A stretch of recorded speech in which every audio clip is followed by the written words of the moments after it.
অনেকে ভাবছে যে আমি BP20-তে উইথড্র মেরেছিলাম, আসেনি। আমাদের অ্যাম্বাসিডাররা বলেছে ক্যান্সেল করতে। এখন আমি কোন চেনে আমি উইথড্র মারবো? সোলানা কয়েন আমি অ্যাড করে নিয়েছি, কিন্তু সোলানা কয়েন থেকে আমি উইথড্র মারতে পারছি না। তো এই রকম সমস্যা যারা ফেস করছেন তাদের জন্য এই ভিডিওটা। তো সবাই ফুল ভিডিওটা দেখো, তাহলে সব কিছু বুঝতে পারবে।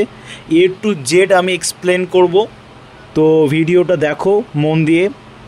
আমাদের এই পর্যন্ত যে খবর আছে যে টিজার NFT আছে, থাকবে আর প্রচুর ইনকাম দিয়ে যাবে। তো প্রথম কথা এটা ভেবে নিন যে টিজার NFT এখনও যায়নি, টিজার NFT আছে। টিজার NFT আছে মানে ইনকাম দেবে। তো তারপরে ব্যাপারটা হচ্ছে কোন চেনে আমি উইথড্র মারবো, সেই বিষয়টা চলে আসছে। তো BP20-তে বলে দিয়েছে যে টিজার NFT কোনো মতেই উইথড্র দেবে না, কারণ BP20-র উইথড্র প্রসেসিং টাইম বেড়ে গেছে।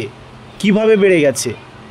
কারণ একসাথে হিউজ পরিমাণ ইউজার যারা পার্টিসিপেন্ট করেছিল লেভেল 1 থেকে শুরু করে লেভেল 6 পর্যন্ত, সবাই কিন্তু অনেক লাখ লাখ টাকার ওপরে কিন্তু সেদিন ইভেন্টে পেয়েছে।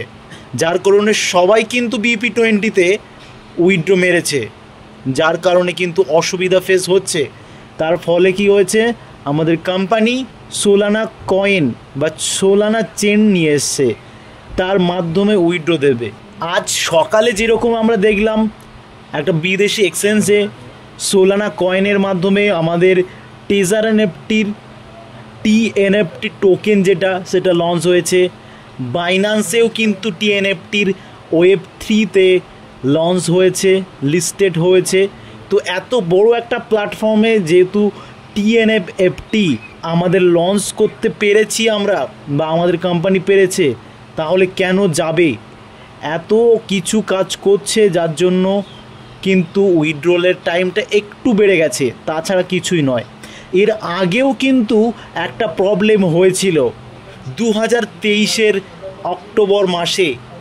তোমরা কতজন জানো আমি জানি না, বাট সেই সময় এরকম একটা প্রবলেম হয়েছিল যেখানে 10 থেকে 11 দিন টাইম লেগেছিল, উইথড্র কেউ করতে পারেনি। সেই সময়ে এমনও সমস্যা দেখা দিয়েছিল যে লিঙ্ক করতে পারছিল না অ্যাড্রেস। তো এই নিয়ে চিন্তা ভাবনা করার কোনো দরকার নেই, সব কিছু স্বাভাবিক হয়ে যাবে আর কয়েকদিনের ভিতরেই। টিজার NFTর অফিসিয়াল নোটিশ আমরা পেয়েছি। কেভিন স্যার বলে দিয়েছে সরাসরি যে কোনো প্রবলেম নেই, সব কিছু স্বাভাবিক আছে। তো সবাই মন দিয়ে কাজ করো, আর সবাই যে ডিপোজিট করেছিল সেই ডিপোজিট মানি কিন্তু অনেকেরই চলে এসছে, যারা ছোট ছোট উইথড্র মেরেছিল। তো উইথড্র কিন্তু এখনও দিচ্ছে টুকটাক। তো সে নিয়ে ভাবার কোনো দরকার নেই। যে যা ইনভেস্ট করেছিল সবাই তার ইনভেস্টের টাকা পেয়ে যাবে যথাযথ টাইমে। তার জন্য একটু ধৈর্য ধরতে হবে, কোম্পানি কোথাও ভেঙে যাচ্ছে না।